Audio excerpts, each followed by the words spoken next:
there, Ben Dracovin, Lord Emperor of the Dracovin Empire, and welcome. It is time to continue my discussion of the various campaign settings of Dungeons & Dragons, many of which date back to Advanced Dungeons & Dragons.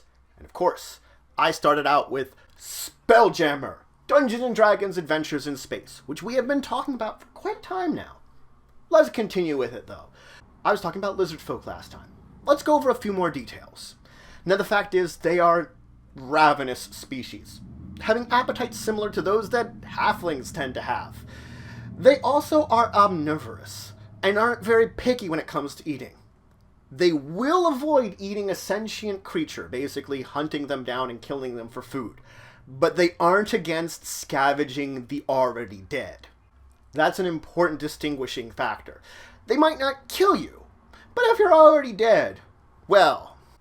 Now, they have a very tough, scaly hide, which protects them, and very few of them tend to wear armor because of this.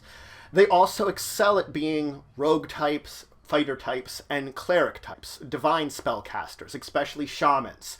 They can be wizards, but it tends to be from if there's certain planes. Generally speaking, those that are out in space will not be arcane casters. They don't show up as much. And rarely do they do any kind of multi-classing. Multi-classing is just something they don't do. Now, they do speak their own language, along with common. And the fact is, they have very short childhoods. They grow up very fast. But, similar to other reptiles, they live very long lives. So, short growth period, long life, like many reptiles. Though it is important to note that many lizard folk get into very violent lives, so few reach a middle-age kind of category, and very few live to that maximum older age. They do tend to die young just because of the nature of the lives they lead. Now, any unique classes or races listed in other campaign settings that would be connected to Spelljammer, or could be connected to Spelljammer, work just the same as they would on the planets in wild space. So, if you're someone from Forgotten Realms, or you're someone from Dragonlance, or even someone from the legendary area of Dark Sun, who technically exists out in wild space, but no one knows where it is, and somehow you got there and managed to end up where everyone else, regardless, you'd be all the same as you would be in those places. Now let's talk about magic in space.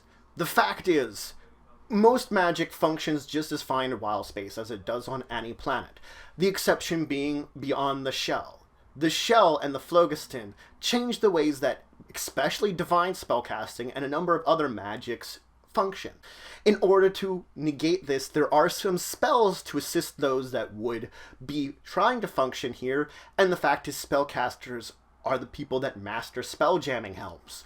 So, though you might not have the ability to cast all the spells you normally would, traveling through space, through the phlogiston, the fact is you still have opportunities that you can use to make your character be useful. Let's talk about clerics, because we have talked about it before a little bit. The fact that clerics, they are fine casting any spells within the same sphere, the same shell, as their home planet, where whatever deity or power they were connected to originates from. While they're within this shell, perfectly fine. Shells block divine influence. That's an important note. And the phlogiston has no connection to the divine. So as soon as you go out into this phlogiston, you are technically cut off from whatever divine power or deity you worship, you connect to in order to gain your spells. While you're within the phlogiston, you can only memorize up to level 2 spells. Spell level 2. That's it. That's all you can memorize. It's very important to note, this does not affect spell jamming. So you can still spell jam just the same. Now, in a foreign shell, it functions just the same as it does in the phlogiston. There are some exceptions, though. So, you entered a foreign shell, you've never been here before, your spellcasting is limited just the same as it was in the phlogiston. But with these exceptions. The first off is if you can cast a gate spell, you can use that to add the influence of your deity into this shell. It's important to note also, when you're traveling between phlogiston and crystal shell, If any of those places you visited, you did not use spells, you don't lose spells. That means the spells that you can't basically replace, you still have them. You still have those slots. It's just that those higher level spells you can't use. That means I could memorize some kind of cure spell. I would have it there. I could have higher level slots still existing. It's just the spells that I would normally memorize, I can't put in there. And if I already had them, I don't lose them though. If I already had them. It's just when I would go to refresh my abilities above there, those don't refresh then. But as long as I don't use them, I still have them. So there's the gate spell. I've opened up influence to my deity to this new shell using gate. The other way is if your deity or a similar power, basically a power that matches your deity's, is within this shell, you can connect to that. Because technically speaking, when it comes to similar deities, they technically are sometimes the same. That's another way that you can effectively connect up with this plane if there is that deity or similar already established. The thing is, an established deity means it has to have followers and a church. Just because you're there doesn't mean it's established. It has to have had some kind of religion already there. This means that many spelljammers actually will worship a number of different deities. So if they go into different shells, they have different deities in those shells. Or they worship one of the ones that are in a number of different shells, such as Ptah, the Polygots, and the Path and the Way.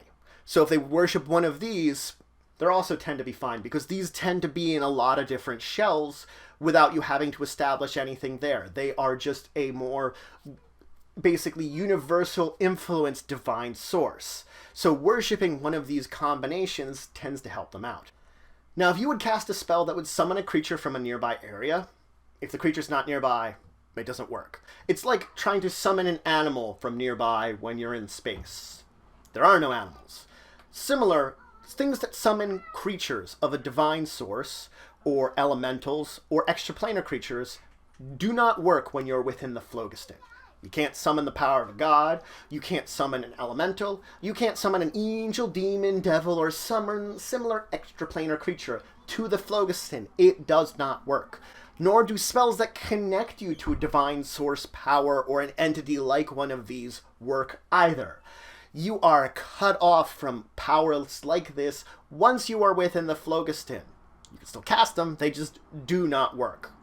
So, that's it for today. I first finished up with Lizardman and talked generally about the fact that unique classes and races from various campaign settings, if they're moved to Spelljammer, work just as they would in those settings. Then I began talking about magic in space, which when we talk about magic in space, we have to talk about the two big elephants in the room. Divine spells, especially ones related to clerics and gods and deities, and of course, extraplanar abilities, extraplanar summoning. These just don't normally work. Period. So that's important to note, especially in the phlogiston, and maybe even foreign shells you've never been to and you don't have a divine source like your own or your own deities in that shell. There's ways you can handle this. And once you're within a shell, of course, you can summon all those extraplanar creatures and things like that. But so there are things you can do. It's just there are limitations. In the next episode, we're going to finish talking about magic and space.